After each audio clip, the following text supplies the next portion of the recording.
तो चलिए अपने नोट्स ओपन कर लीजिए। हम लोगों ने क्या क्या पढ़ा है सबसे पहले देख लेते हैं, उसको एक बार रिवाइज कर लेते हैं। सबसे पहले हम लोग का जो चैप्टर शुरू हुआ है उसका नाम है फ्लूइड। फ्लूइड हम किसे कहते हैं? Which have tendency to flow. Which have tendency to flow, इसे हम कहेंगे फ्लूइड। चलो, तो इसमें दो टाइप की चीजें आती है, एक हो जाती है लिक्विड्स और एक हो जाती है गैसेस। लेकिन इस चैप्टर में हमको मेनली डिस्कस किसके बारे में करना है? लिक्विड्स के बारे में। तो बार बार मैं फ्लूइड्स की जगह अगर लिक्विड का यूज करूं तो आप समझ जाना कि हमको लिक्विड्स की इसमें प्रॉपर्टीज डिस्कस करनी है। चलो, तो ये हो गया हमारा फ्लूइड। इसके बाद क्या देखा था हमने डेफिनेशन के बाद? बताते जाओ मुझे। हम्म वहां है पापा। चलो उनको खेलने दो, हम अपना काम करते हैं। हाँ, पापा वहां गए, वो कमरे में। वहां वहां वहां फलाना है अली। हाँ हाँ, आ जाओ।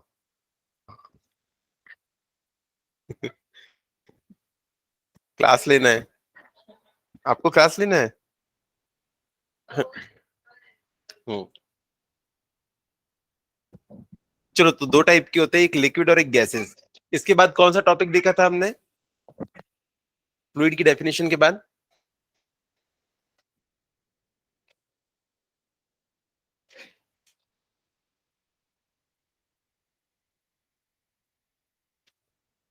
चलो, हमने फ्लूइड की डेफिनेशन डिस्कस की थी। इसके बाद हमने देखा था क्या?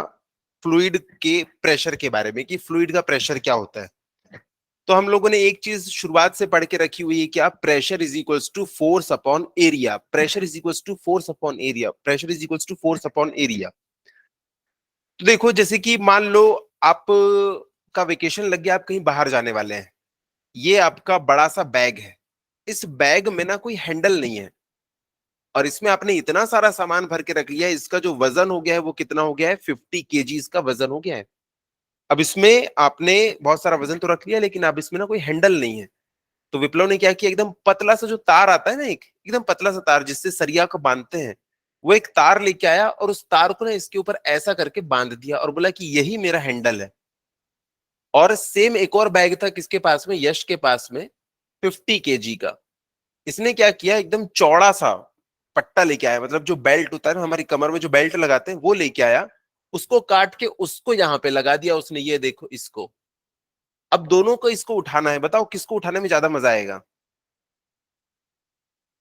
हाँ, क्यों? क्योंकि इसका देखो एरिया बढ़ गया।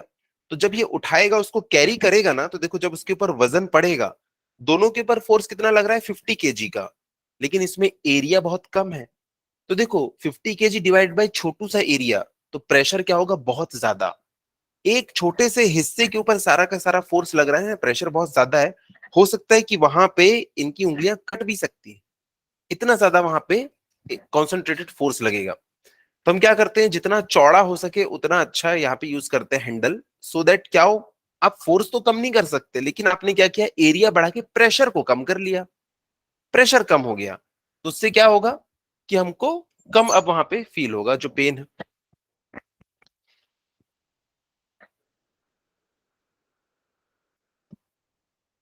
चलो, प्रेशर। तो ये देखा हमने, फोर्स अपॉन एरिया जो होता है प्रेशर होता है। और ये एक कैसी क्वांटिटी? यूनिट स्केलर क्वांटिटी है, वेक्टर क्वांटिटी है? ये एक स्केलर क्वांटिटी, क्योंकि फोर्स की तो डायरेक्शन होती है लेकिन प्रेशर की एक पर्टिकुलर डायरेक्शन नहीं है। उसके बाद एटमॉस्फेरिक प्रेशर। हमारे सराउंडिंग में जो भी एयर है, वो जो भी प्रेशर लगाती है, एटमॉस्फेरिक प्रेशर, वो कितना होता है? 1.03, ये sorry 1.01 into 10⁵ pascal, Newton per metre square. ये हमने देखा था। इसके बाद नेक्स्ट चीज हमने क्या देखी थी? डेंसिटी। डेंसिटी क्या होता है? Volume, sorry mass per unit volume. Density, density is equals to होता है मास पर यूनिट वॉल्यूम। इस फॉर्मूले का हमें बहुत बार यूज करना है। Density is equals to mass upon volume, KG per metre cube. पानी की डेंसिटी कितनी होती है, याद रखना है हमें? 1000 kg पर मीटर क्यूब। इसकी रिलेटिव डेंसिटी कितनी होगी? इसकी रिलेटिव डेंसिटी होगी 1। रिलेटिव डेंसिटी का मतलब होता है पानी के कंपैरिजन में कितनी है। पानी के रिलेटिव, पानी की डेंसिटी कितनी हो जाएगी? 1। उसके बाद हमने देखा था रो ऑफ एच जी, ये होता है 13,600 किलोग्राम पर मीटर क्यूब। बताओ पानी से ये कितने टाइम्स ज्यादा है? 13.6 टाइम्स ज्यादा है, तो इसकी रिलेटिव डेंसिटी कितनी हो गई? 13.6। सीधी सी बात है। मान लो आपने अल्कोहल रखा है, अल्कोहल, इसकी डेंसिटी है मान लो 800 केजी पर मीटर क्यूब, तो इसकी रिलेटिव डेंसिटी कितनी हो जाएगी? पानी के कंपैरिजन में कितनी है? पानी से 8 टाइम्स है क्या? नहीं, पानी का 0.8 है। हाँ 0.8, तो देखो ये हो जाएगा 0.8। अरे हम कैसे निकालते हैं रिलेटिव डेंसिटी? फ्लूइड की density, actual density upon water की डेंसिटी। तो 800 डिवाइडेड बाई 1000 कितना आ जाएगा? 0.8 आ जाएगा ना। तो ऐसे हम रिलेटिव डेंसिटी निकालते हैं। क्वेश्चन में मैक्सिमम टाइम ना आपको रिलेटिव डेंसिटी दिया होगा, जैसे आपको रिलेटिव डेंसिटी दिया है ना, उसमें 1000 से मल्टीप्लाई कर देना, आपको उसकी एक्चुअल डेंसिटी पता चल जाएगी हर बार हर बार। इसके बाद हमने क्या डिस्कस किया था? रिलेटिव डेंसिटी के बाद में हमने पास्कल्स लॉ देखा था। पास्कल भैया का लॉ, पास्कल भैया ने हमें एक लॉ बताया था कि अगर फ्लूइड के अंदर में कोई भी बॉडी डूबी हुई है, देखो ये एक बॉडी डूबी हुई है, इसके हर पॉइंट के ऊपर, हर इसके ऊपर फेस के ऊपर कुछ ना कुछ प्रेशर आएगा, और वह कैसा होगा? हमेशा परपेंडिकुलर टू द सरफेस होगा।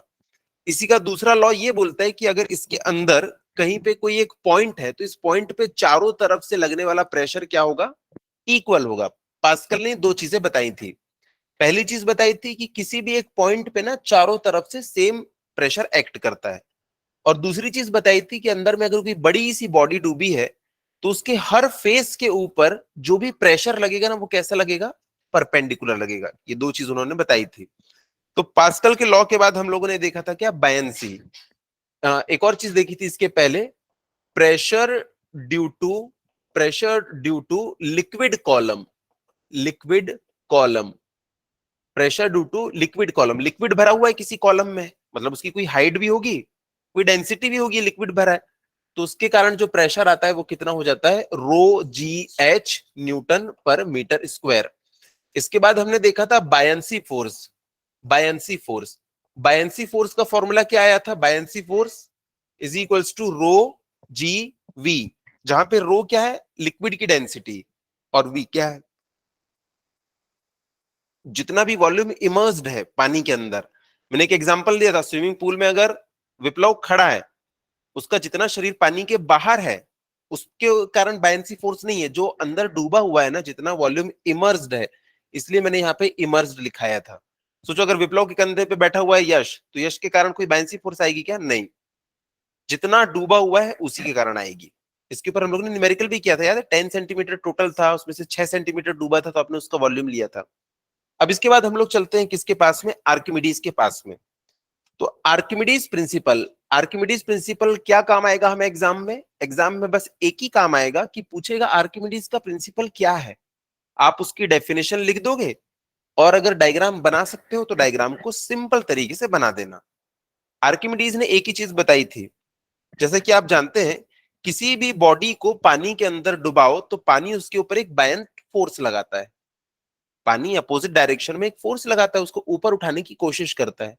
उस फोर्स की वैल्यू हमें पता करनी है। तो आर्किमिडीज ने बताया कि वो बॉडी जितने पानी को डिस्प्लेस कर देती है, जितने भी पानी को उसने डिस्प्लेस कर दिया, हटा दिया, उसकी जगह पे देखो खुद आ गई ना ये बॉडी, इसका कुछ तो वॉल्यूम रहा होगा। इसका जितना भी वॉल्यूम रहा होगा, इसने उतने पानी को देखो इधर बाहर गिरा दिया है। तो इसने जितने वॉल्यूम को डिस्प्लेस कर दिया ना, उसका आप वेट निकाल लो न्यूटन में, उतने ही न्यूटन का फोर्स लग रहा होगा।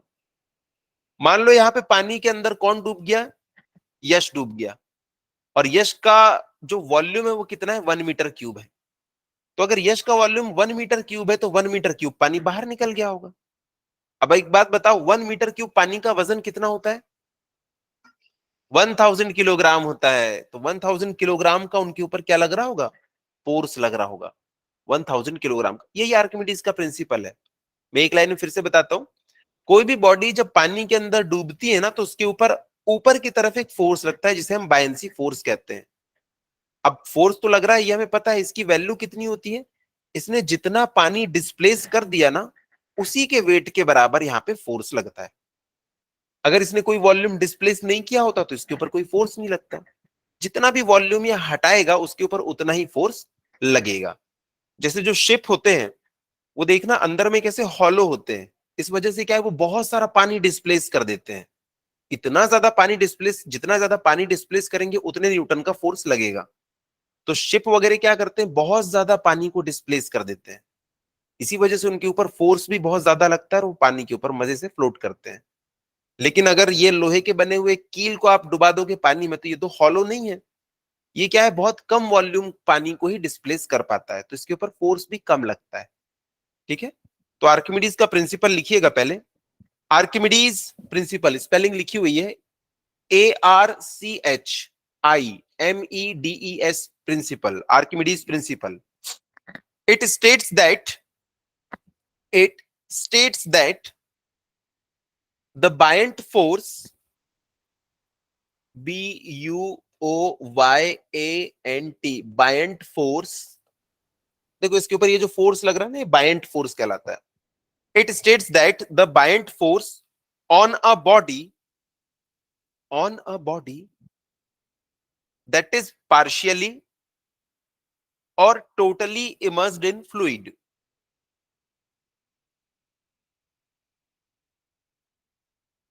मैं रिपीट कर रहा हूं, it states that the buoyant force on a body that is partially or totally immersed in a fluid, या लिक्विड भी लिख सकते हो आप, fluid is equal to the weight of fluid displaced, is equal to the is equal to the equal to the fluid displaced, equal to the fluid displaced। यहां पे देखो पानी ऐसे ना पूरा लबालब इसमें भरा हुआ है, इतना पूरा ऊपर तक के भरा हुआ है कि इसके अंदर अगर एक मच्छर भी घुस जाए ना तो थोड़ा सा पानी बाहर निकल जाएगा। पानी निकलने के लिए मैंने एक रास्ता बना दिया कि पानी तो यहीं से बाहर निकलेगा, ऐसे यहां से बाहर निकलेगा। अब मैंने नीचे एक कलेक्ट करने के लिए पॉट रख लिया है। अब देखो यहाँ पे एक बॉल अंदर घुस गई, ये बॉल जैसे ही अंदर घुसी तो इसने क्या किया, थोड़ा सा पानी जो है वो बाहर निकाल दिया। जितना इसका वॉल्यूम है उतना ही पानी तो बाहर निकलेगा। मान लो यहाँ पे कितना पानी बाहर निकल गया, यहाँ पे पानी बाहर निकल गया है कितना, 0.2 किलोग्राम पानी बाहर निकल गया। इस बॉल के ऊपर कुछ ना कुछ फोर्स लग रहा होगा, पता है वो फोर्स कितना लग रहा होगा, पानी कितना बाहर निकला, तो 0.2 इंटू क्या कर देना जी की वैल्यू, क्योंकि न्यूटन में निकालना होता है हमें फोर्स, इंटू जी की वैल्यू कितनी होती है 9.8, या हम अभी 10 ले लेते हैं, तो पता है इसके ऊपर 2 न्यूटन का फोर्स लग रहा होगा। मान लो इसकी जगह पे कोई बड़ी सी बॉडी डूब जाती है अंदर, अगर इसकी जगह कोई एक बड़ी बॉडी अंदर डूबी होती, कोई बड़ी बॉडी, उस बड़ी बॉडी का जो वॉल्यूम है अब और भी ज्यादा है, ये देखो ये और भी ज्यादा इसका वॉल्यूम है, अगर इसका वॉल्यूम और भी ज्यादा है तो इसने और भी ज्यादा पानी को बाहर गिरा दिया होगा। इसने पता है कितने पानी को बाहर गिराया, इसने 0.5 kg पानी को बाहर निकाला, तो इसके ऊपर फोर्स अब कितना लगेगा, 0.5 इंटू 10 यानी कि 5 न्यूटन। जो जितने ज्यादा पानी को डिस्प्लेस करेगा उसके ऊपर उतना ज्यादा फोर्स लगेगा। तो देखो ये पानी की बोतल है, अंदर से पूरी हॉलो है, इसको अगर मैंने पानी के अंदर डुबाया तो ये कुछ ना कुछ वॉल्यूम को डिस्प्लेस करेगी पानी के।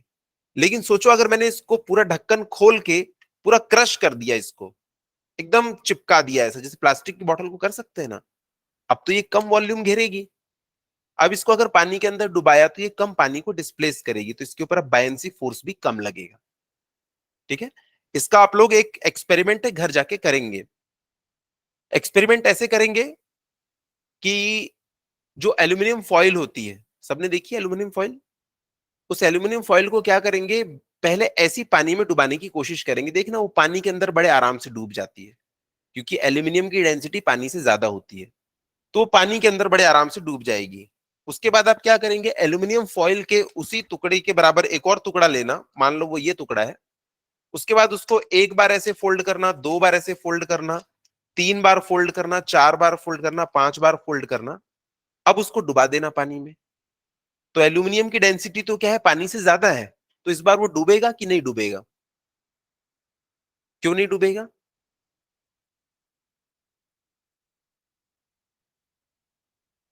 वॉल्यूम तो अभी भी उतना ही है उसका। एक्सपेरिमेंट करके देखना, इस बार वो नहीं डूबेगा। पता है क्यों नहीं डूबेगा? अच्छा ठीक है, ये एक्सपेरिमेंट ना मैं क्लास में करके दिखाऊंगा। तो जैसे ही हम उसको पानी की सरफेस पे रखेंगे ना, तो देखना इस बार वो ऊपर फ्लोट करने लगेगा। उसको कितना भी आप नीचे लेके जाओ, वो वापस से ऊपर आ जाएगा, वो डूबेगा ही नहीं। लेकिन इस एक्सपेरिमेंट को हम लोग अब अगली बार और करेंगे। उसी साइज की एक और एल्यूमिनियम फॉइल लेंगे, उसको ना पहले ही पानी के अंदर डुबाएंगे, और उसके बाद उसको अंदर ही अंदर उसको क्या करेंगे, फोल्ड करेंगे। अब उसको बाहर निकालेंगे, अब उसको वापस से डालेंगे, तो देखेंगे क्योंकि वो पानी के अंदर डूब जाती है। एक्सपेरिमेंट समझो। पानी के ऊपर हमने उसको एक बार फ्लोट किया, ये देखो, ये वो शीट है। इसको हमने क्या किया, पानी के ऊपर ही बाहर हवा में ऐसे करके फोल्ड किया, और जब उसको डुबाया तो वो नहीं डूबी। लेकिन जब इसको मैंने पानी के अंदर ही फोल्ड किया, तो ये डूबी रह जाती है। ऐसा इसलिए होता है कि ये जो एल्यूमिनियम फॉइल को जब हम ऊपर यहाँ पे ऐसे पैक कर रहे हैं ना, ऐसे फोल्ड कर रहे हैं, तो कुछ ना कुछ हवा इसके अंदर ट्रैप हो जा रही है। और हवा की डेंसिटी तो पानी से 1000 टाइम्स कम होती है। तो ये जो कुछ भी बना है ना, इसके अंदर पूरी हवा भरी हुई है। बलून टाइप का हो गया ये, भले हमें दिख नहीं रहा है, लेकिन बहुत सारी हवा ट्रैप्ड है। तो जब इसको पानी में रखोगे ना, तो देखना ये डूबेगा नहीं, ये ऊपर तैरता है। लेकिन अगर इसी को तुमने पानी के अंदर में फोल्ड किया होता, तो क्या अंदर हवा भरती इसमें? भरेगा भी तो क्या भरेगा, पानी भरेगा। तो ये पानी के अंदर डूब जाता है। तो एल्यूमिनियम फॉइल के साथ में एक्सपेरिमेंट करना, तो आपको समझ में आएगा। ठीक है। तो देखो, ये आर्किमिडीज का प्रिंसिपल है जो हमने लिखा। इट स्टेट्स दैट, यही आपको आएगा लिखने के लिए। और कई बार बोलेगा कि इसकी वैल्यू भी बताओ हमें। तो वैल्यू देखो हम कैसे बता सकते हैं, कि हमने ये एक पॉट में पूरा पानी लिया, इस पॉट में पानी लिया है, इस पॉट में पानी लिया है। उसके बाद यहां पे मैंने क्या किया, एक सिलेंडर रख लिया है। एक सिलेंडर लिया मैंने, ये है हमारा सिलेंडर, ये सिलेंडर रहा। इस सिलेंडर के कारण इसके अंदर का जो पानी है वो डिस्प्लेस हो चुका है। ये मैंने पानी को डिस्प्लेस कर दिया, इसके अंदर कोई पानी नहीं, कोई पानी नहीं है इसके अंदर, इसके अंदर कोई पानी नहीं। अब इसके ऊपर क्या हो रहा होगा, चारों तरफ से फोर्स लग रहा होगा। यहां से कुछ फोर्स लग रहा होगा, यहां से कुछ फोर्स लग रहा होगा, लेकिन इस तरफ के फोर्स इस तरफ के फोर्स एक दूसरे को कैंसिल कर देंगे। इसमें ऊपर से भी फोर्स लग रहा होगा, नीचे से भी फोर्स लग रहा होगा। याद करो कल की क्लास में क्या आया था इसके ऊपर, net buoyancy force is equals to क्या आया था? हाँ, एरिया P2 माइनस P1 आया था कल की क्लास में। चलो मैं एक बार फिर से बता देता हूं इसको, कि इसकी ऊपर वाली सरफेस के ऊपर कुछ ना कुछ प्रेशर आ रहा होगा। इस प्रेशर को नाम दिया P1, इस प्रेशर को मैंने नाम दिया P2। इसका जो एरिया है ना, यहाँ पे A है और यहाँ पे भी इसका एरिया A है। तो देखो ऊपर से लगने वाला force F1 is equal to क्या हो जाएगा, प्रेशर इंटू एरिया। और नीचे से लगने वाला फोर्स क्या होगा, ये भी प्रेशर इंटू एरिया होगा, क्योंकि प्रेशर इज इक्वल टू क्या होता है, फोर्स अपॉन एरिया। तो इसके ऊपर नेट फोर्स कहां होगा, ऊपर की डायरेक्शन में। वो कितना होगा, F2 माइनस F1। इसी को मैं क्या लिख सकता हूं, F2 माइनस F1 को P2A माइनस P1A। तो net upward force is equals to area common P2 minus P1, F upward is equals to area P2 minus P1 क्या हो जाएगा, रो जी एच। इसकी जो हाइट है वो पूरी h है। तो यहां से लेके यहां तक के, देखो प्रेशर 2 क्या हो जाएगा, रो जी H1। ये कितना हो जाएगा, रो जी H2, कल की क्लास में कराया था ना मैंने। तो ये रो जी एच, एरिया इंटू हाइट, ये क्या हो जाएगा, area into height, volume, cylinder का वॉल्यूम, सिलेंडर का वॉल्यूम। तो हमारे पास ये इक्वेशन आ गई थी, रो जी वी, जहां पे रो क्या था, फ्लूइड की डेंसिटी, ये था फ्लूइड की डेंसिटी, और ये था volume of emerged solid, volume of emerged solid. तो आर्किमिडीज की एक बात समझ में आई, कि अगर ये पानी के अंदर डूबी हुई है, तो देखो सॉलिड ने जितना वॉल्यूम यहाँ पे कवर करके रखा हुआ है, उतना ही फ्लूइड तो बाहर गिरा था अभी, उतना ही पानी तो डिस्प्लेस होगा। इस पेन का जितना वॉल्यूम है, जब ये पानी के अंदर जाएगा, उतने ही वॉल्यूम को तो डिस्प्लेस करेगा। तो अगर मैं ऐसा लिखूं, वॉल्यूम ऑफ इमर्स्ड सॉलिड, इसकी जगह लिख दूं वॉल्यूम ऑफ डिस्प्लेस्ड फ्लूइड, तो बात तो एक ही है भाई। इसका जितना वॉल्यूम होगा उतना ही तो इसने फ्लूइड को डिस्प्लेस किया होगा, कि उससे ज्यादा कर सकता है? नहीं कर सकता ना। इसकी कैपेसिटी कितनी है, इसका जो वॉल्यूम है वो कितना है, 1 लीटर है इसका वॉल्यूम। जब ये पानी के अंदर जाएगा तो जितना इसका वॉल्यूम है उतने ही पानी को तो इसने डिस्प्लेस किया अपनी जगह से। तो ये जब यहाँ पे डूबा हुआ है पानी में, तो मैं इसके वॉल्यूम को क्या बोल सकता हूं, वॉल्यूम ऑफ इमर्स्ड सॉलिड, या क्या बोल सकता हूं, वॉल्यूम ऑफ फ्लूइड डिस्प्लेस्ड। दोनों चीज सेम है। इसका जितना वॉल्यूम है उतना ही पानी को ये डिस्प्लेस करने वाला है, अपनी जगह से हटाने वाला है। देखो यहाँ पे सॉलिड अंदर घुसा तो इसने कुछ ना कुछ फ्लूइड को अपनी जगह से हटा दिया है। कितने वॉल्यूम को हटाया होगा, जितना इसका खुद का वॉल्यूम है कि नहीं? तो मैं यहाँ पे इस फॉर्मूले को अब मॉडिफाई कर रहा हूं। यहां तक के आप लोग लिख लो पहले। ये डायग्राम बनाना ये करना है एग्जाम में, जब पूछेगा आर्किमिडीज का प्रिंसिपल क्या है, तो पहले तो आपको डेफिनेशन लिखना है, उसके बाद ये डायग्राम बनाना है, लिखना है F1 is equal to P1A P2A। ये डेरिवेशन हम लोग पिछली क्लास में भी कर चुके हैं। इसके आगे हम लोग क्या लिखेंगे, तो यहां से हम लोग लिख सकते हैं F up is equals to rho of fluid into ji into volume of fluid displaced, fluid displaced, fluid displaced. जितना सॉलिड का वॉल्यूम है उतना ही फ्लूइड डिस्प्लेस होने वाला है। तो इस फॉर्मूले में देखो अब एक खास बात आएगी, डेंसिटी भी फ्लूइड की और वॉल्यूम भी फ्लूइड का। डेंसिटी इंटू वॉल्यूम क्या हो जाता है, मास, मास ऑफ द फ्लूइड। तो फॉर्मूले में क्या बच जाएगा, मास इंटू जी, एम इंटू जी। एम इंटू जी क्या होता है, वेट। तो आ गया ना, कितना फोर्स लगता है, जितना फ्लूइड का वेट है। खत्म। कितना इजी है। आर्किमिडीज भैया को कितना अच्छा ख्याल आया, उन्होंने कितना अच्छा सोचा। किसी ने पापा का मोबाइल डुबाया घर जाके? अरे यार तुम लोग होमवर्क नहीं करते हो।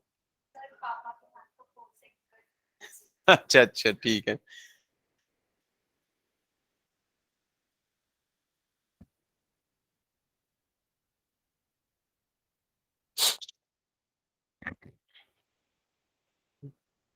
हो गया।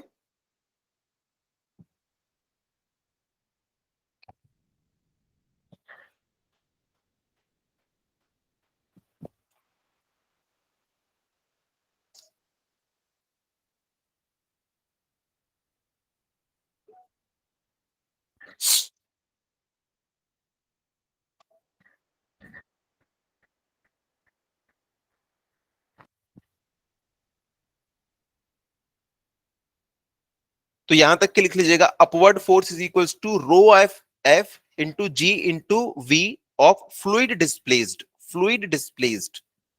अब फ्लूइड की डेंसिटी इंटू फ्लूइड का वॉल्यूम, डेंसिटी इंटू वॉल्यूम क्या हो जाएगा, मास ऑफ द फ्लूइड। तो अगले इसमें हम लोग लिख लेंगे इसको, hence upward force is equals to, एक साथ लिख लेता हूं पहले, फ्लूइड की density into volume of fluid displaced into g. तो ये क्या बन जाएगा, mass of the fluid displaced, mass of the fluid displace into जी। और एम इंटू जी क्या हो जाता है, वेट। तो ये हो जाएगा वेट ऑफ फ्लूइड डिस्प्लेस्ड। यही आर्किमिडीज ने कहा था कि किसी भी बॉडी के ऊपर कितना बाइंड फोर्स लगता है, वो जितने भी पानी को डिस्प्लेस कर दे उसके वेट के इक्वल। वेट की यूनिट क्या होती है, न्यूटन। तो ये आर्किमिडीज का प्रिंसिपल है, ये आपको आखिरी लाइन में डब्बा बना के लिखना है, इसी के ऊपर आपको मार्क्स मिलेंगे।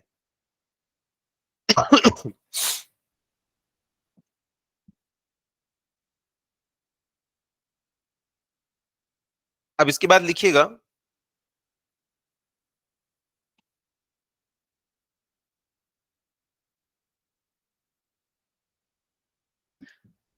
यहीं पे एक स्टार पॉइंट बना के लिख लेना, loss of weight.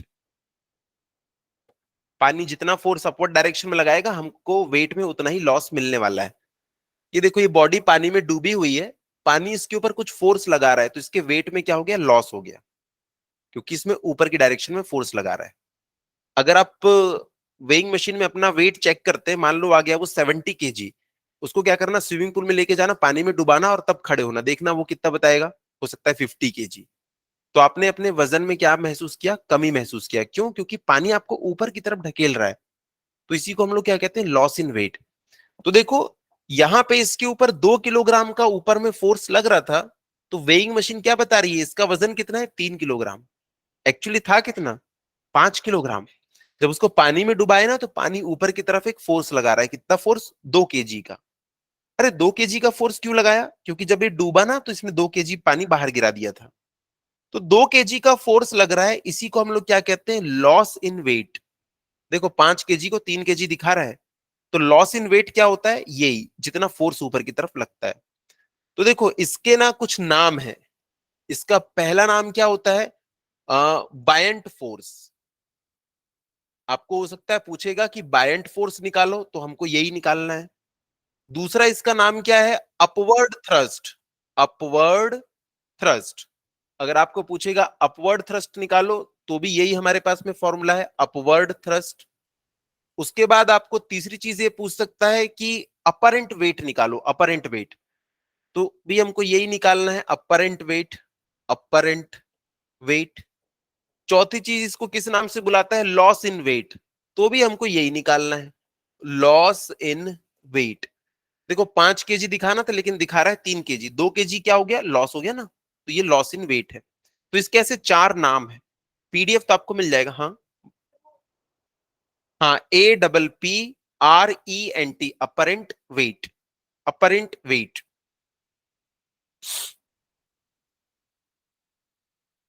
Actually apparent wait क्या होता है, आपको अपरेंट वेट ये हो जाएगा 3 kg। अपरेंट मतलब होता है आभासी, क्या हमें फील हो रहा है। तो क्या करेंगे हम लोग, अपरेंट वेट कैसे निकालेंगे, एक्चुअल वेट माइनस ये वाला वेट, लॉस इन वेट। तो क्या आ जाएगा, अपरेंट वेट आ जाएगा। चलो नेक्स्ट हेडिंग लिखिएगा, अपरेंट वेट। Apparent weight. तो ये apparent weight is equals to होता है एक्चुअल वेट। पिछली बार क्या था, एक्चुअल वेट 5 किलोग्राम था, minus loss in weight, minus loss in weight. और लॉस इन वेट क्या होता है, जो ऊपर की तरफ फोर्स लगा है वही वाला। तो एक्चुअल वेट तो आपको ना हमेशा क्वेश्चन में गिवन होगा, हमेशा एक्चुअल वेट इतना है, माइनस ये क्या हो जाएगा, rho of fluid into ji into क्या था, वॉल्यूम ऑफ फ्लूइड डिस्प्लेस्ड, या वॉल्यूम ऑफ सॉलिड इमर्स्ड, एक ही बात है। हमने जो फॉर्मूला देखा था, रो जी वी, वी क्या था, वॉल्यूम ऑफ सॉलिड इमर्स्ड, कितना सॉलिड अंदर डूबा हुआ है, और जितना सॉलिड डूबा हुआ है उतना ही तो फ्लूइड डिस्प्लेस्ड हो गया है। तो कुछ भी लिख सकते हैं हम लोग इसको, वॉल्यूम ऑफ फ्लूइड डिस्प्लेस्ड, या इसी को मैं क्या लिख सकता हूं, वॉल्यूम ऑफ सॉलिड इमर्स्ड, कितना सॉलिड इमर्स्ड है, कितना सॉलिड डूबा हुआ है। तो फ्लूइड जितना डिस्प्लेस हुआ होगा, उतना ही तो सॉलिड डूबा हुआ होगा, बात एक ही है। तो ये होता है अपरेंट वेट। एक क्वेश्चन लिखिएगा, find apparent wait, find apparent wait in given configuration, in given configuration, given configuration। यहां पे देखो पानी भरा हुआ है यहां तक के, ये इसमें पूरा पानी भरा हुआ है, और इसमें हम क्या लेके आए, एक कोक का केन लेके आ गए। कोक का केन जब हमने इसमें डुबाया, तो वो कुछ ऐसा डूबा। ये पूरा का पूरा अंदर नहीं डूबा है। पता है इसकी कितनी हाइट डूबी है, सिर्फ 1/5, 1/5 ऑफ इसकी हाइट। जितनी भी इसकी हाइट है, इतनी हाइट थी, इसका सिर्फ ना ये 1/5 डूबा हुआ है, बाकी तो ये पूरा हवा में है। ठीक है। इस सॉलिड की जो डेंसिटी है वो है 1600 किलोग्राम पर मीटर क्यूब, और इसका जो मास है ना, इस सॉलिड का मास वो है 0.4 केजी। और ये जिस मीडियम में डूबा हुआ है वो कितना है, उसकी डेंसिटी जो है, फ्लूइड की डेंसिटी है 800 किलोग्राम पर मीटर क्यूब। तो बताओ इसके ऊपर इसका अपरेंट वेट कितना है, या हाँ अपरेंट वेट, यही हमको बताना है।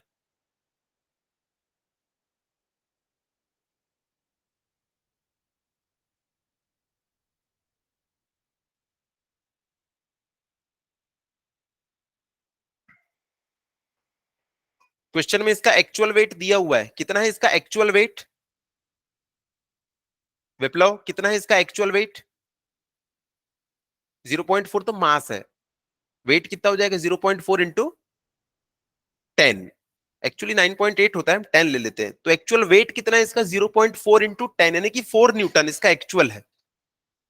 अब देखो हमें अपरेंट वेट निकालना है इसमें, तो अपरेंट वेट का फॉर्मूला क्या होता है? एक्चुअल वेट माइनस रो जी वी। आपको पता है रो किसका, जी किसका, वी किसका। अब देखो एक्चुअल वेट कितना है इसका? 0.4 इंटू 10, कैसे निकला? M into g, minus rho into जी इंटू वी। रो किसका लेते हैं हम लोग? फ्लूइड का। तो मैं यहां पे किसका रो लूंगा? फ्लूइड का। 800 इंटू जी की वैल्यू 10। इसके बाद हमें लेना होता है वॉल्यूम ऑफ सॉलिड इमर्ज्ड।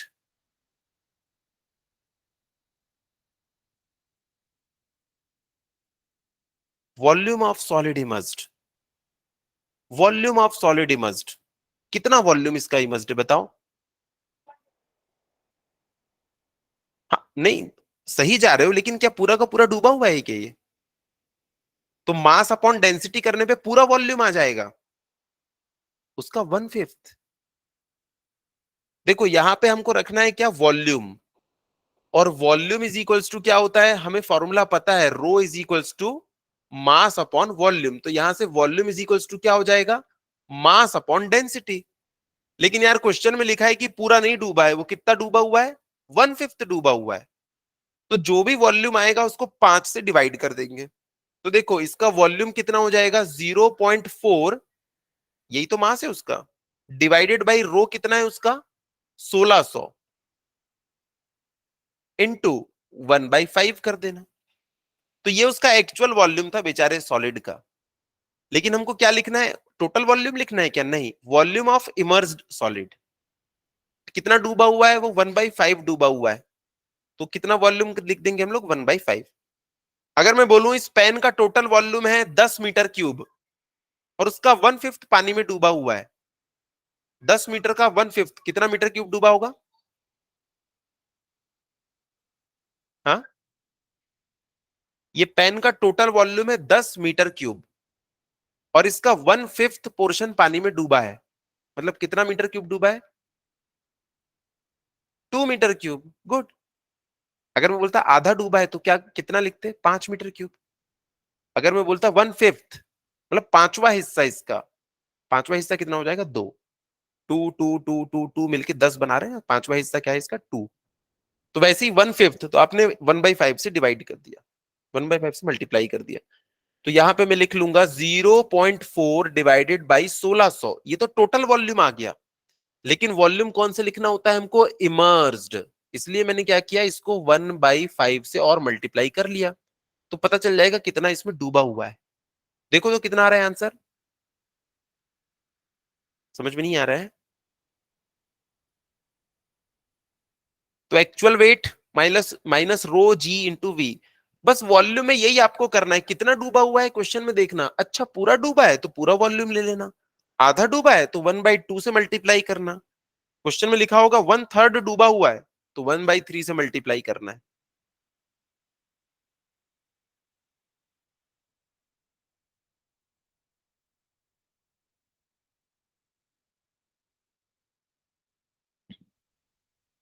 देखो देखो कितना आंसर आया,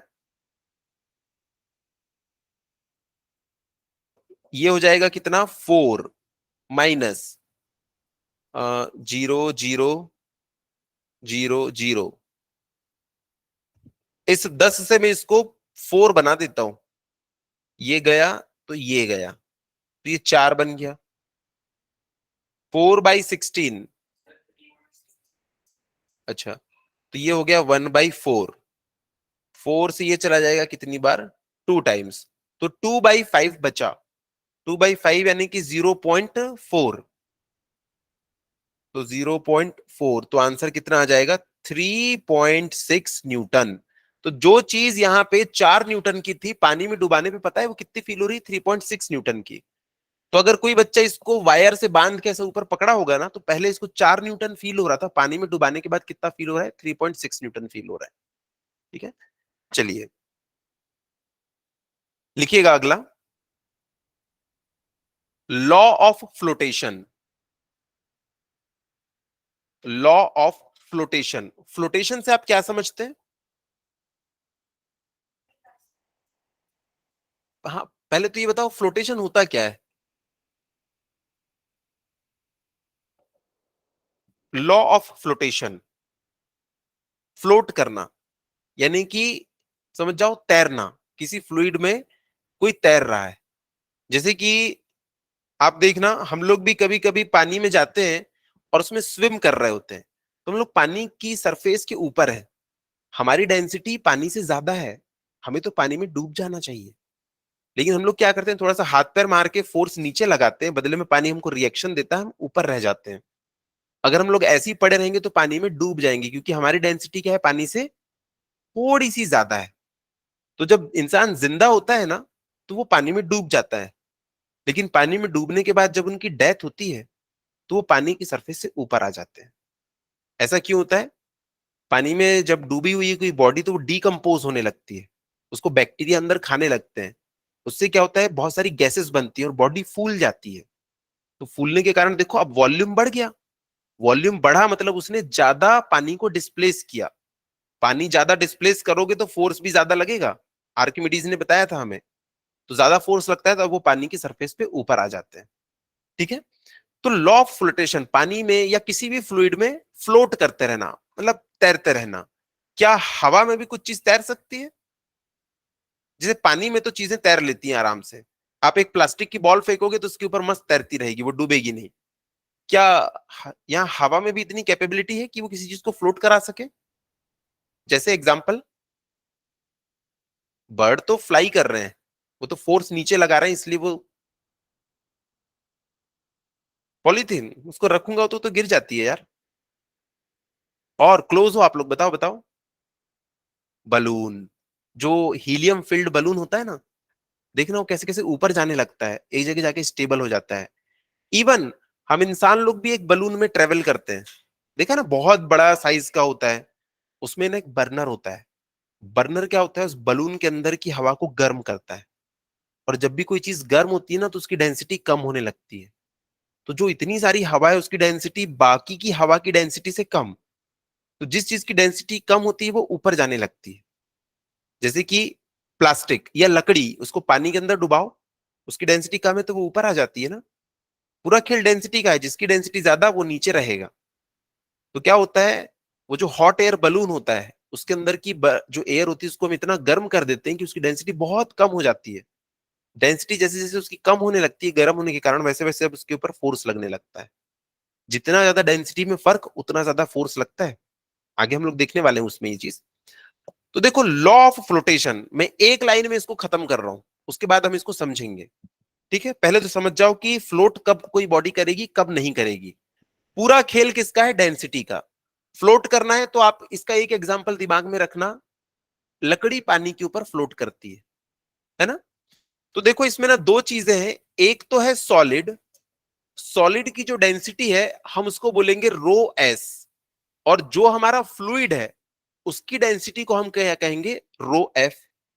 अब देखो ये हमारा फ्लूइड भरा हुआ है कहीं पे, इसमें हमने एक ऐसा सॉलिड डाला, ऐसा सॉलिड डाला कि उसकी जो डेंसिटी है, इस सॉलिड की जो डेंसिटी है, ये सॉलिड की डेंसिटी बहुत ज्यादा है फ्लूइड की डेंसिटी से, बहुत डेंसिटी है उसकी, लोहा है ये तो बताओ क्या होगा। ये तो फ्लोट नहीं करने वाला। डेंसिटी अगर ज्यादा है तो कोई भी सॉलिड फ्लोट नहीं कर सकता, वो सीधा कहां जाएगा, नीचे जाएगा। तो इस केस में क्या होगा, ये बहुत तेजी से नीचे जाएगा और नीचे जाके ये पड़ा रहेगा। No flotation. इस कंडीशन में क्या होता है, नो फ्लोटेशन, नो फ्लोटेशन। लेकिन अगर ये हमारा फ्लूइड है, ये हमारा फ्लूइड है, अब इसके ऊपर हमने क्या रख दिया, थर्मोकॉल रख दिया, थर्मोकॉल से बनी हुई कोई एक बॉडी, ये थर्मोकॉल से बनी हुई एक बॉडी है। इसका जो डेंसिटी है वो क्या है, बहुत कम है फ्लूइड की डेंसिटी से, थर्मोकॉल है। तो क्या होगा, ये पानी पे फ्लोट करेगा, इसकी डेंसिटी बहुत कम है। तो पता है ये कैसे फ्लोट करेगा, ये थोड़ा सा तो पानी के अंदर डूबा होगा, थोड़ा सा डूबा रहेगा यार, कुछ ना कुछ वजन तो है, थोड़ा सा डूबा रहेगा लेकिन ये पानी में फ्लोट करेगा। तो ये कंडीशन जो होती है बेस्ट होती है फ्लोट कराने के लिए, डेंसिटी कम होना चाहिए जो जिसको भी फ्लोट होना है। और तीसरी कंडीशन क्या होगी, तीसरी कंडीशन कोई गैस करेगा। एक बार फ्लूइड की डेंसिटी ज्यादा है, सॉरी कम है, एक बार फ्लूइड की डेंसिटी ज्यादा है, इस बार क्या होगा, इक्वल। जब सॉलिड की डेंसिटी और फ्लूइड की डेंसिटी सेम हो तब क्या होता है, ये एक स्पेशल केस है। इसमें जो सॉलिड होता है ना, फ्लूइड की सरफेस के बिल्कुल पैरेलल ऐसे रखा होता है। देखो देखो, जब ज्यादा है डेंसिटी तब पूरा नीचे, जब डेंसिटी सॉलिड की कम है तो ये हवा में रहेगा थोड़ा सा। लेकिन अगर दोनों की डेंसिटी सेम हो गई तो एकदम सरफेस के साथ में ये मैच करता हुआ सरफेस के जस्ट नीचे रहेगा। तो क्या ये चीज याद रहेगी, ये लॉ ऑफ फ्लोटेशन। ठीक है, चलो लिखना शुरू करते हैं हम लोग इसको। पहले तो हेडिंग डाल लीजिए, लॉ ऑफ फ्लोटेशन। इसके अंदर हम लोग सबसे पहले देखेंगे फ्लोटेशन क्या चीज है, क्या है flotation. When a body of density, when a body of density, ये लिख लीजिएगा rho s, when a body of density rho s and volume v, and volume v is completely immersed in a liquid, completely immersed in a liquid of density rho F लिख लेना, fluid की density. कुछ कुछ books में इसको rho L भी लिखता है लिक्विड के नाम से, लेकिन हम रो एफ लिखेंगे, rho F, comma the forces acting on body are, the forces acting on body are.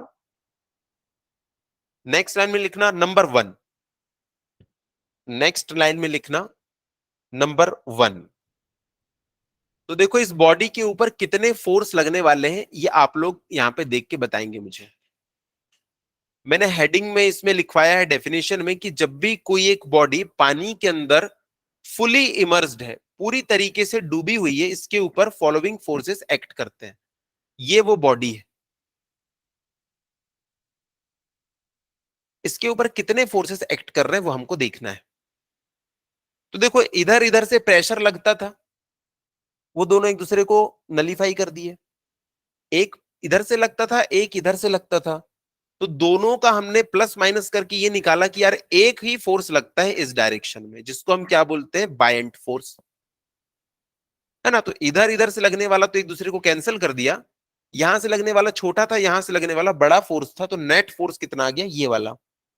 तो ये फोर्स किसने लगाया, पानी ने। लेकिन यहाँ पे एक और फोर्स है, कौन सा फोर्स होगा वो, क्या इस बॉडी का खुद का कोई वेट है, हाँ खुद का वेट है। वो भी कहां लग रहा होगा, वो किस डायरेक्शन में लग रहा होगा, डाउनवर्ड। बॉडी का खुद का वेट हमेशा डाउनवर्ड डायरेक्शन में लगता है। ध्यान से देखो, एकदम ध्यान से, बॉडी का खुद का वेट जो है वो नीचे की तरफ लग रहा है डब्लू, और पानी इसके ऊपर एक फोर्स लगा रहा है ऊपर में।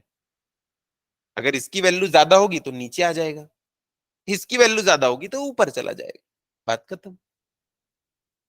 बात समझ रहे हो ना, बॉडी का खुद का एक वेट है, वो हमेशा नीचे लगता है, और जिस भी फ्लूइड में डुबाओ तो फ्लूइड ऊपर की डायरेक्शन में फोर्स लगाता है।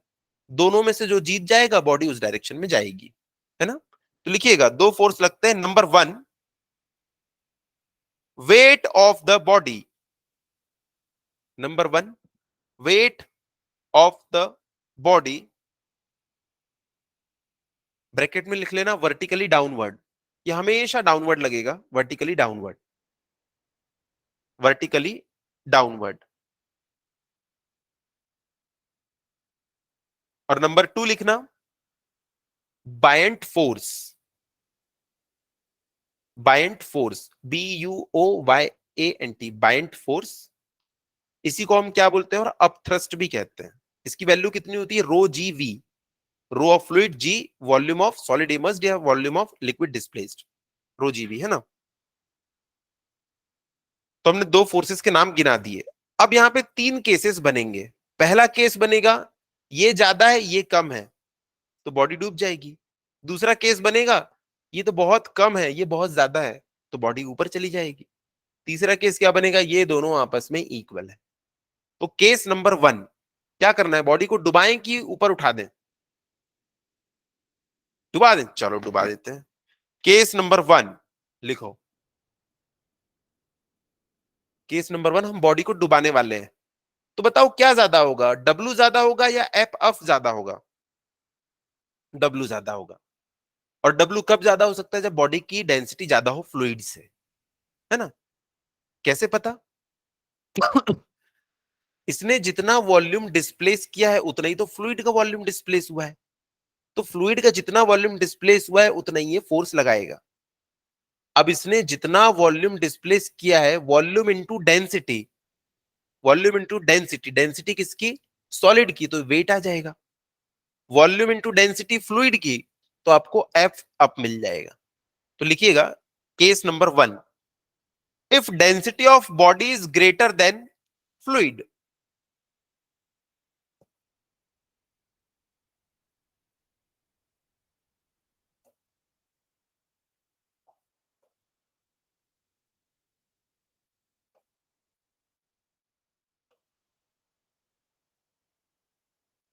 ये एक कंटेनर था, इसमें ये वाला केस था। तो ये जो बॉडी है ना, बार बार ऐसा सिलिंड्रिकल कौन बनाए, मैं ऐसी बॉडी बना देता हूं, डूब गई। लिखिएगा the body will sink to the bottom of liquid या bottom of fluid, fluid word ज्यादा करेक्ट है। Body will sink, SINK, sink, sink यानी डूब जाना। The body will sink to the bottom of fluid, bottom of fluid. इस body के ऊपर upthrust लग रहा होगा कि नहीं लग रहा होगा, लग रहा होगा। जो भी फ्लूइड में डूबा है यार, फ्लूइड उसके ऊपर एक ऊपर की डायरेक्शन में फोर्स लगाएगा ही लगाएगा।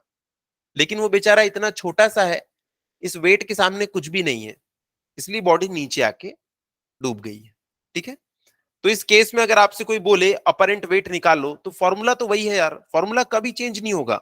अपरेंट वेट का फॉर्मूला क्या हो जाएगा, actual wait, actual weight minus जो इसका रो जी वी था, या ये लिख लेते हैं हम लोग और ज्यादा अच्छे से।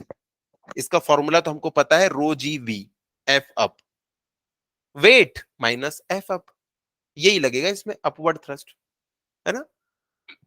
अब लिखिएगा नंबर केस 2, केस 2, केस 2 में लिखिएगा density of body is less than fluid, density of body is less than fluid.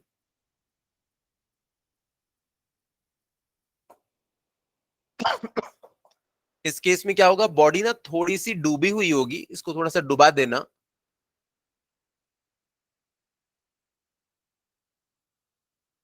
लिखिएगा the body will float partially, the body will float, FLOAT, float partially.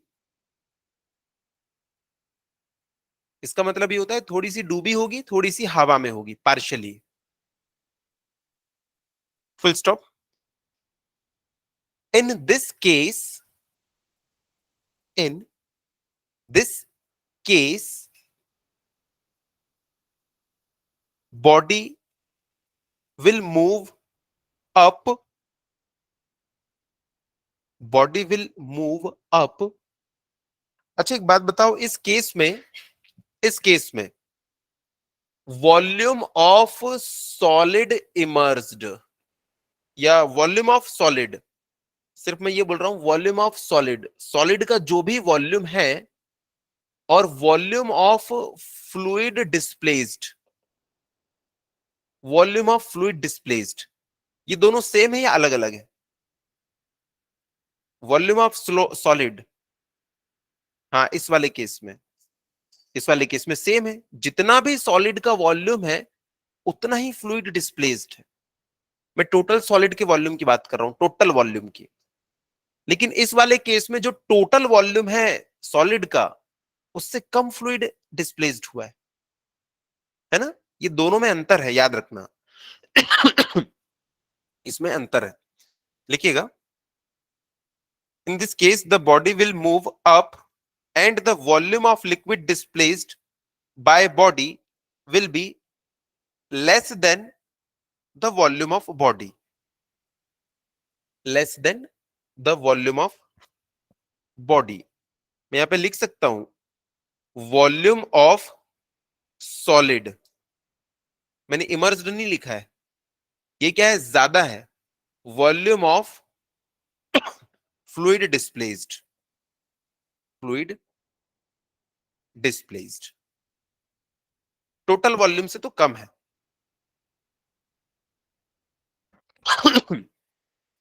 उसके बाद लिखिएगा केस 3। केस 3 हमारे किसी काम का नहीं है, इसके ऊपर कोई क्वेश्चन नहीं आएगा। पहले केस भी कोई काम का नहीं है, तीसरा भी केस कोई काम का नहीं है, बस वो बताना है। तीसरा केस लिखिएगा, if density of body is equal to density of fluid. कभी कभार पूछ लेता है, बताओ डेंसिटी ऑफ फ्लूइड और डेंसिटी ऑफ सॉलिड के वेरिएशन में क्या क्या रिजल्ट्स पॉसिबल है, तो आप बोलेंगे यही 3 रिजल्ट पॉसिबल है। इस वाले केस में बिल्कुल सरफेस से टच करते हुए इसको बना देना। तीसरा केस लिखिएगा, the body will float fully submerged. देखो बॉडी फ्लोट भी कर रही है और पूरी की पूरी डूबी हुई भी है, तो body will float fully submerged in the liquid, in the liquid.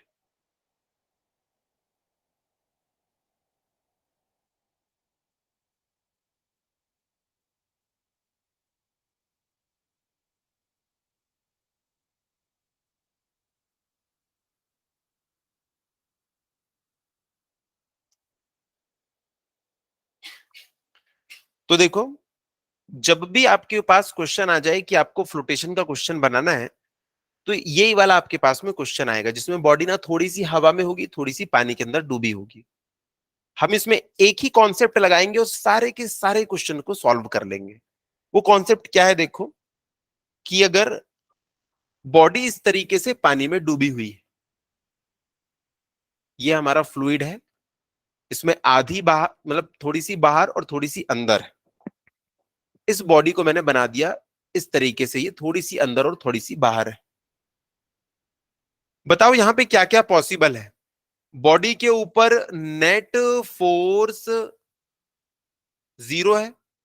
दूसरी चीज, अगर मैं ये बोलूं कि बॉडी के लिए एफ अप की वैल्यू उसके डब्ल्यू के इक्वल है, या मैं अगर ये बोलूं कि चलो इन दोनों केसेस में से कौन सी चीज आपको सही लग रही है, कि दोनों चीज सही है कि दोनों चीज गलत है?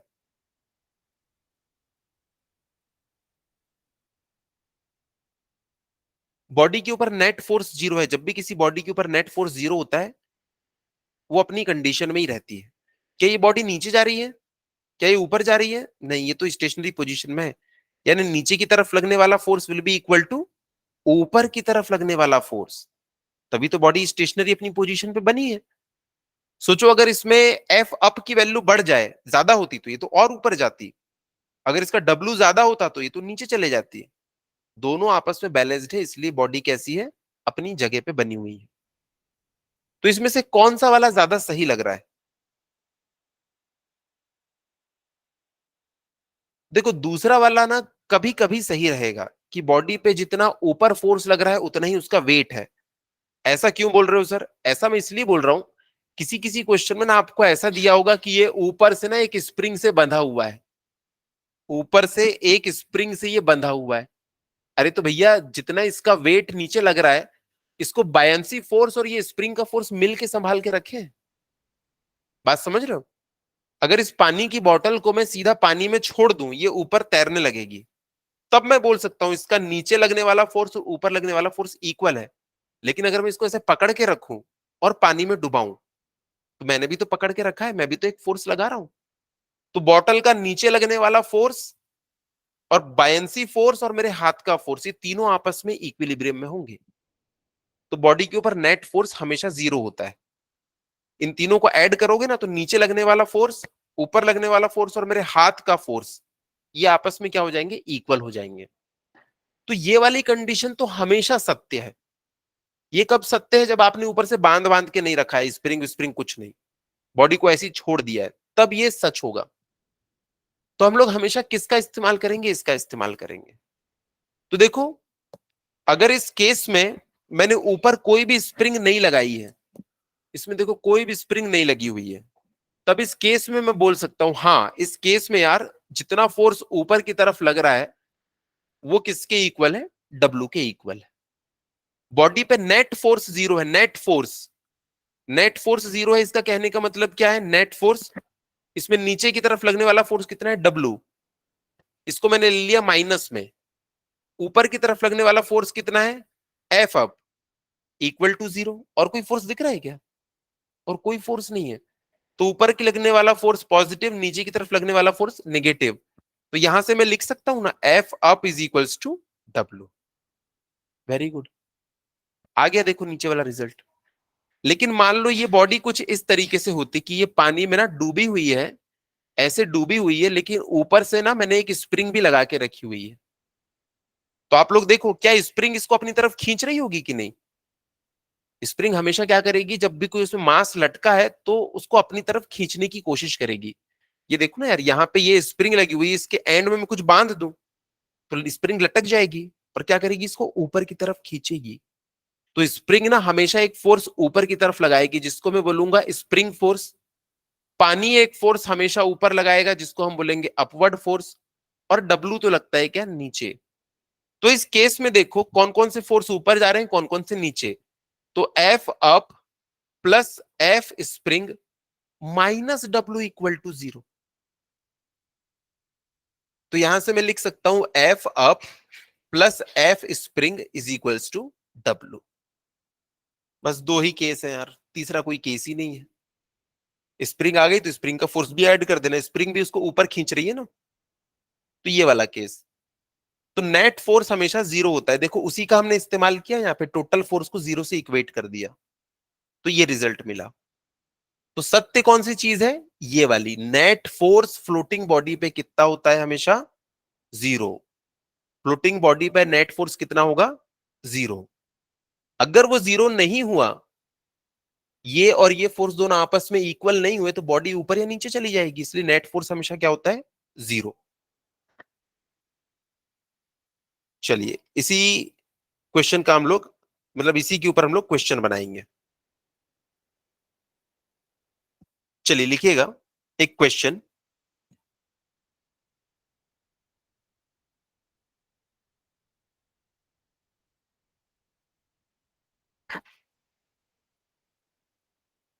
Find the density of solid, find the density of solid for given configuration, for given configuration.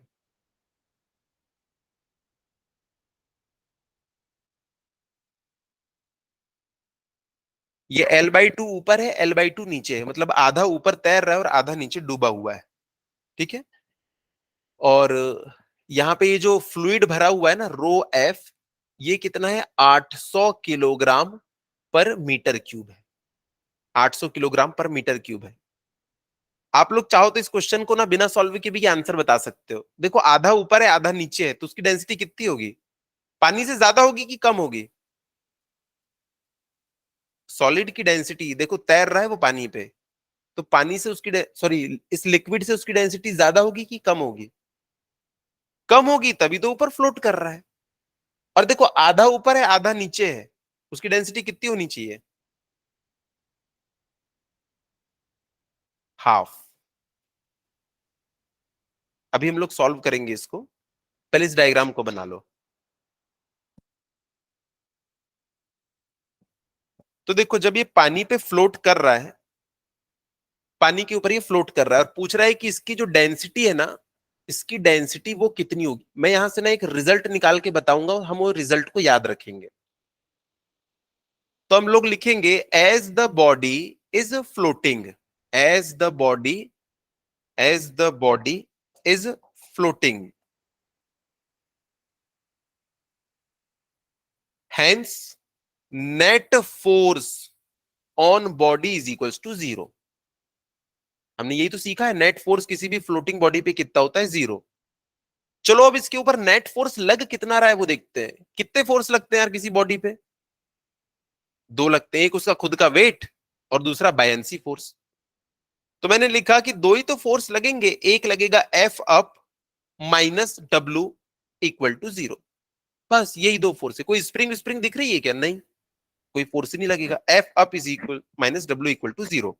ये ऊपर जा रहा था इसलिए पॉजिटिव ले लिया, ये देखो ऊपर लगता है ना ये एफ अप, और डब्ल्यू कहां लगता है हमेशा, नीचे। तो मैं यहां से लिख सकता हूं यार कि F up is equals to W, F up is equals to W. अब देखो डब्ल्यू इसका वेट, वेट क्या होता है, एम इंटू जी। भैया वेट कितना होता है, एम इंटू जी। और उसका मास कितना होगा, डेंसिटी इंटू वॉल्यूम, ये हो जाएगा मास इंटू जी। इतना ही होगा कि नहीं। अब देखो इसकी डेंसिटी कितनी है, रो एस, इसका वॉल्यूम कितना होगा, जो भी उसका एरिया है मल्टीप्लाइड बाय उसकी लेंथ। तो देखो इसका एरिया होगा ए और उसकी लेंथ कितनी है, एल। अबे इसका तुमको क्या निकालना है, मास निकालना है, मास। तो मास कैसे निकालोगे, density into volume, density into इसका वॉल्यूम, वॉल्यूम कितना है, एरिया इंटू लेंथ। ये फॉर्मूला मैंने बोला था ना बार बार यूज होगा। मैंने ये वाले फॉर्मूले को क्यों लेके आया, क्योंकि डेंसिटी निकालना है ना, तो भाई यहाँ पे डेंसिटी आपको लाना पड़ेगा। तो डेंसिटी इंटू वॉल्यूम इंटू क्या हो जाएगा, जी अपॉन टू। क्यों, टोटल वेट निकालना है ना, उसमें हम लोग को निकालना पड़ता है कितना इमर्ज्ड है, कितना बायंसी फोर्स है। बायंसी फोर्स क्या होता है, जितना फ्लूइड को डिस्प्लेस करेगा, इसलिए वहां पे डिस्प्लेस्ड वॉल्यूम रखते हैं। यहाँ तो टोटल वॉल्यूम रखना पड़ता है, क्योंकि टोटल वेट निकालना है ना बॉडी का। बॉडी का वेट चाहे वो डूबी रहे चाहे नहीं डूबी रहे, बॉडी का वेट तो उतना ही होगा ना हमेशा। तो ये वेट है, वेट, वेट में हमको टोटल निकालना है। अब देखो फ्लूइड कितना उसके ऊपर फोर्स लगाता है, फ्लूइड इतना फोर्स लगाएगा जितना उसने वॉल्यूम को डिस्प्लेस किया है। अब एक बात बताओ, अगर ये पानी में नहीं डूबा होता, ये ऊपर होता, क्या इसके ऊपर कोई फोर्स लगता, इसने वॉल्यूम डिस्प्लेस जीरो किया है, तो फोर्स भी इसके ऊपर फ्लूइड कितना लगाएगा, जीरो, आधा घुसा हुआ है। तो इसी वॉल्यूम के कारण इसके ऊपर अब फोर्स लगने वाला है। तो देखो एफ अप ये क्या होता है, rho of fluid into ji into volume of fluid displaced या सॉलिड इमर्स्ड, फ्लूइड डिस्प्लेस्ड या सॉलिड इमर्स्ड। तो देखो rho of fluid into G, volume of fluid immersed, कितना वॉल्यूम उसका इमर्स्ड है, area into L by two, आधा डूबा है ना। ये बॉटल अगर आधी डूबी हुई है तो इसका वॉल्यूम कितना होगा, एरिया इंटू आधा लेंथ, है ना। दोनों साइड से देखो जी से जी कट कर दो, दोनों साइड से हम लोग क्या करेंगे, जी से जी कट कर देंगे। देखो जी से जी कट हो गया, एल से एल कट हो गया, ए से ए कट हो गया, तो क्या बचा? Rho f by 2 is equals to rho s. Solid की density is equals to fluid की डेंसिटी डिवाइडेड बाई 2, आ गया 400। तो यहां से हम लोग लिख सकते हैं rho S is equals to क्या आ गया? 400। सॉलिड की डेंसिटी कितनी आ गई? 400। लेकिन मैं आप लोगों का ध्यान यहां पे लेके जाना चाहता हूं, ये वाली इक्वेशन में। ये वाली इक्वेशन में देखो, अगर मैं एल से एल को कट नहीं करता तो देखो यहां पे क्या है? Rho into length, rho into length,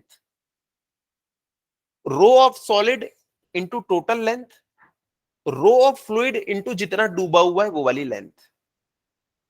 बस यही हमारा इसमें ट्रिक है। आगे चल के कितने भी आपको क्वेश्चन आ जाए, देखो मैं एग्जांपल दे रहा हूं, मैं एग्जांपल दे रहा हूं कि अगर क्वेश्चन ऐसा आए कि फ्लूइड में पता है ये कितना डूबा हुआ है, इसका जो ये डूबा हुआ है ना, ये 3/4 L है, तो फॉर्मूला आप क्या लगाओगे? यहां पे क्या है? फ्लूइड है, और ये क्या है? रो एस है। तो इस बार हमारे पास क्या हो जाएगा? चलो इसको ना मैं इस तरीके से बताता हूं कि इसका टोटल लेंथ कितना है? L है, टोटल लेंथ L है, और डूबा कितना है? X। टोटल लेंथ कितनी है इसकी? L, और डूबा है कितना? X। अगर ये इक्विलिब्रियम में है तो upward force is equals to W होगा। W क्या होता है? Total weight. टोटल वेट कैसे निकालते हैं हम लोग? रो इंटू वॉल्यूम से। ये हो जाएगा मास इंटू जी, ये हो गया mass into G. F up, rho into V, तो देखो रो, वॉल्यूम कितना हो जाएगा? एरिया इंटू लेंथ इंटू जी, और अपवर्ड डायरेक्शन में कितना लगेगा? Rho of fluid into ji into volume immersed. Volume कितना इमर्ज्ड है? ए इंटू एक्स, इतना ही तो इमर्ज्ड है भाई, एरिया इंटू जितनी हाइट तक की इमर्ज्ड है। अब दोनों साइड से जी को कट कर दो, ए से ए को कट कर दो, और फॉर्मूला क्या बचा हमारे पास? Rho of fluid into x is equals to rho of solid into l. बस हर क्वेश्चन में यही लगाना है आपको। फ्लूइड में जितना डूबा हुआ है वो लेंथ से उसकी डेंसिटी मल्टीप्लाई कर दो, लिक्विड में सॉरी सॉलिड की पूरी लेंथ को सॉलिड की डेंसिटी से मल्टीप्लाई कर दो, काम खत्म। इसी से सारे आपके न्यूमेरिकल्स बन जाएंगे, सारे के सारे न्यूमेरिकल। ये देखो, ये हमारे पास में ये लिक्विड है। अब देखो इसमें डायरेक्ट हम लोग फॉर्मूला लगाएंगे। यहां पे ये कितना डूबा हुआ है? पानी के अंदर में 3/4 L डूबा हुआ है। पानी में कितना डूबा हुआ है? 3/4 ऑफ L। तो आप लोग लिखोगे rho of F into 3/4 of L is equals to rho of solid into total length. Solid की डेंसिटी के साथ में टोटल लेंथ लेना है, और फ्लूइड की डेंसिटी के साथ में वो लेंथ लेना है जो पानी में डूबी हुई है या लिक्विड में डूबी हुई है, और हमारे पास सारे के सारे क्वेश्चन सॉल्व हो जाएंगे। तो इसका शॉर्ट ट्रिक है ये, शॉर्ट ट्रिक समझ में आया? तो इसी की हेल्प से हम लोग ना बहुत सारे क्वेश्चंस को बनाएंगे। फ्लूइड की डेंसिटी मल्टीप्लाइड बाय फ्लूइड में जो लेंथ डूबी हुई है इज इक्वल्स टू सॉलिड की डेंसिटी इंटू टोटल लेंथ। तो ये हमारे पास शॉर्ट कट है, इसकी हेल्प से आप लोग बहुत सारे न्यूमेरिकल बनाएंगे, फ्लोटेशन के सारे। तो एक क्वेश्चन है जो कि बहुत अच्छा क्वेश्चन है, वो मैं आप लोगों को करवा रहा हूं। अब इसके बाद जो क्वेश्चन बनेंगे उसमें put the value get the answer है, कुछ भी नहीं बचा इसमें। अब तो मैं एक अच्छा क्वेश्चन करवा रहा हूं, वो क्वेश्चन लिखिए, आप लोग नोट कीजिएगा। एन आइसबर्ग, एन आइसबर्ग, सबने टाइटैनिक देखी है ना? हाँ, तो आइसबर्ग सबने देखा होगा, उसमें पानी के ऊपर जरा सा रहता है और पानी के नीचे बहुत ज्यादा डूब जाता है वो, क्योंकि उसकी डेंसिटी पानी से बहुत ज्यादा चेंज होगी कि थोड़ी सी चेंज होगी, बताओ?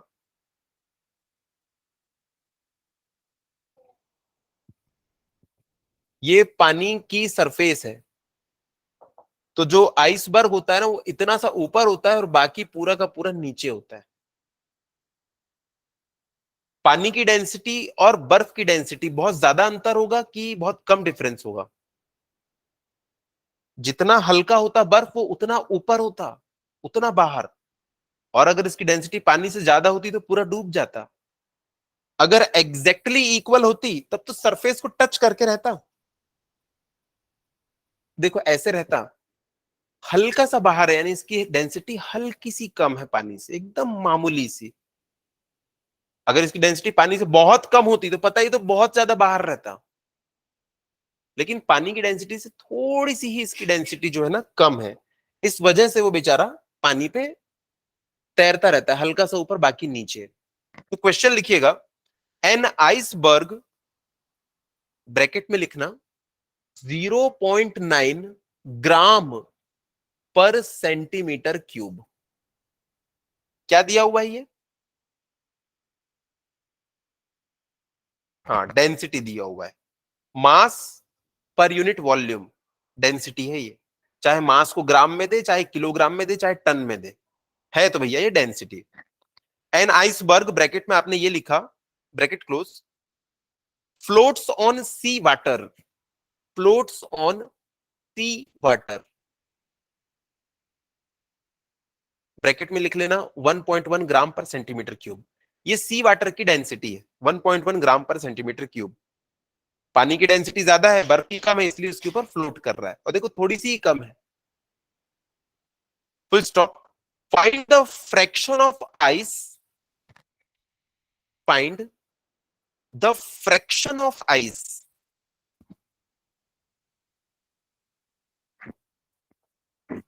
which is visible to a ship,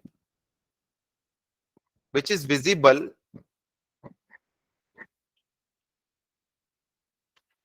to a ship above the sea level।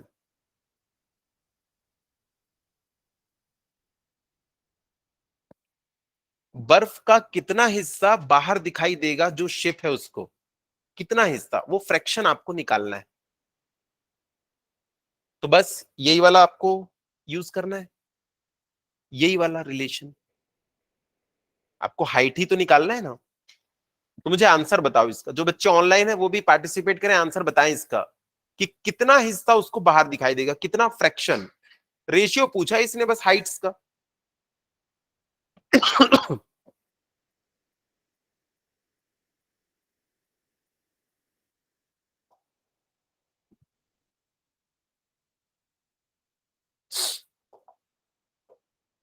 Total height को अगर मैं ले लूं एल, देखो टोटल हाइट एल है, और इसने क्या पूछा है, कितना हिस्सा बाहर दिखेगा, बाहर, यानी कि वो किसकी बात कर रहा है, इसकी बात कर रहा है। लेकिन अभी जो मैंने फॉर्मूला डिस्कस किया उसमें मैंने कौन सी हाइट ली थी, जो पानी के अंदर है। ये वाली हाइट के लिए मैंने वो फॉर्मूला डिराइव करवाया था पिछला, फ्लूइड के अंदर जो हाइट है और टोटल जो हाइट है। मैंने हिंट दे दिया है, आप लोग सॉल्व करो, 1 मिनट का टाइम है, आंसर बताओ।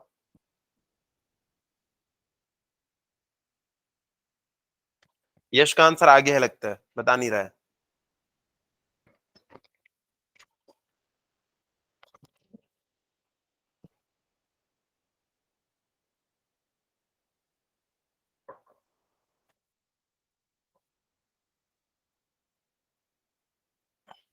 अक्षत सॉल्व करो, आंसर बताओ इसका जल्दी।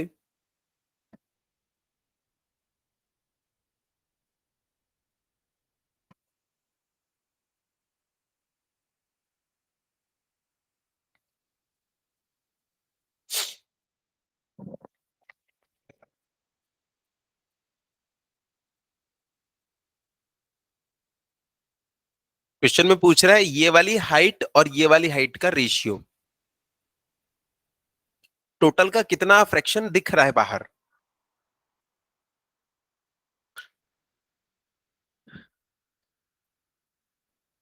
अच्छा एक बात बताओ, अगर इसकी हाइट होती 100 मीटर और ये 3 मीटर बाहर दिख रहा होता, तो कितना फ्रैक्शन बाहर दिख रहा होता ये?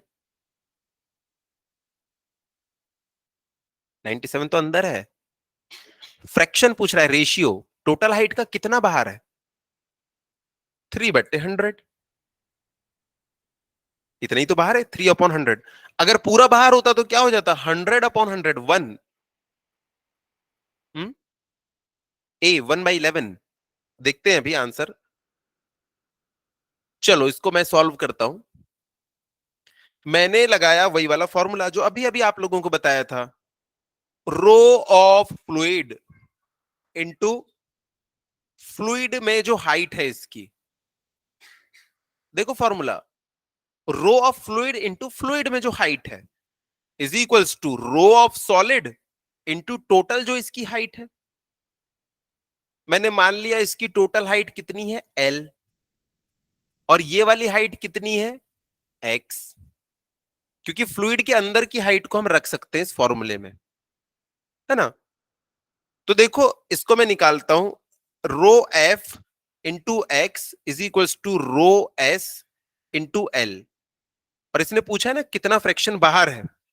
तो चलो इसको हम लोग निकालते हैं। रो एफ कितना दिया हुआ है, 1.1 into x is equals to rho of S कितना है, 0.9 इंटू एल। तो यहां से हमारे पास में x अपॉन एल कितना आ गया, 0.9/1.1। इसमें एक ऊपर और नीचे 10 और 10 का मल्टीप्लीकेशन करो तो ये कितना आ जाएगा, 9/11। तो सही आंसर क्या है, सही आंसर क्या है, सही आंसर क्या है राशि, ये किसका फ्रैक्शन है, जो फ्रैक्शन पानी के अंदर है। x क्या है, मैंने अभी x अपॉन एल निकाला है ना, तो ये कौन सा फ्रैक्शन है जो पानी के अंदर है। हाँ, तो हम लोग को क्या करना पड़ेगा, देखो 11 में से 9 हिस्सा अंदर है, तो बाकी हिस्सा कितना बचा, 2 बचा ना, 2। तो 2/11 पानी के बाहर है, दोनों का ऐड कर देना, देखना 1 आ जाएगा। पानी के अंदर अगर 9/11 है तो बाहर कितना होगा, 2/11, दोनों को ऐड करो देखना 1 मिलेगा। नहीं आया समझ में। तो 9/11 आने के बाद भी आंसर गलत हो जाता है, बच्चे उसको टिक कर देते हैं। आंसर क्या है, 2/11, क्योंकि पूछा था विजिबल पोर्शन कितना है, विजिबल, तो आंसर क्या हो जाएगा, 2/11। तो ये वाले क्वेश्चन को देखो, एक ही फॉर्मूला यार, कभी वो अंदर वाला वॉल्यूम पूछेगा, कभी बाहर वाला। समझ में आया। चलिए लिखिएगा, हेडिंग डालिएगा, इसके ऊपर हम लोग कुछ और क्वेश्चंस करेंगे। क्या हुआ, कब से है, 5:45 से क्या, अच्छा ठीक है। तो इसके ऊपर अगली क्लास में हम लोग कुछ क्वेश्चंस करेंगे, लेकिन आप लोग यार इसको रिवाइज करके आना। आप लोग ना रिवाइज नहीं कर रहे हैं। एक बात हमेशा याद रखना, दो हाथों से बजती है ताली, टीचर और बच्चे दोनों की एफर्ट जरूरी होती है। अगर आप चाहते हो ना आपके रिजल्ट्स के बाद तालियां बजे, तो उसके लिए क्या होना चाहिए, दोनों हाथों की जरूरत पड़ती है। एक हाथ है टीचर और एक हाथ है बच्चा, तो ताली बजती है। एक हाथ से क्या बजता है, चुटकी बजती है बस, निकलो ऐसे करके, समझे। ताली बजवाना है कि चुटकी बजवाना है। तो सिर्फ टीचर के एफर्ट से काम नहीं चलता, आपको रिवाइज करके आना, ये आपकी रिस्पॉन्सिबिलिटी है। तो सारी चीजें रिवाइज करके आएंगे, स्पेशली ये फॉर्मूला, इसके ऊपर क्वेश्चन दूंगा। कभी ये वाला पोर्शन पूछूंगा, कभी ये वाला पोर्शन पूछूंगा, कभी बोलूंगा कि इतना बाहर है इतना अंदर है, तो बताओ टोटल हाइट कितनी है, तो आपको वो भी बताना आना चाहिए। तो रिवाइज करके आइए, नेक्स्ट क्लास में कुछ क्वेश्चंस बनाएंगे और फिर हम एंटर करेंगे किसकी दुनिया में, फ्लूइड डायनेमिक्स की दुनिया में, जिसमें अब फ्लूइड जो है वो मोशन में आ जाएगा। हम लोग देखेंगे कि डिओड्रेंट वगैरह की बोतल कैसे काम करती है, कोलिन की बोतल कैसे काम करती है, जिसमें आप लोग ऐसे लीवर को दबाते हैं, कोलिन सबने घर में सफाई की है ना, वो कैसे काम करता है, वो सारी चीजें हम लोग देखेंगे। चलो, थैंक यू बच्चों। ऑनलाइन बच्चे भी लीव कर सकते हैं, थैंक यू।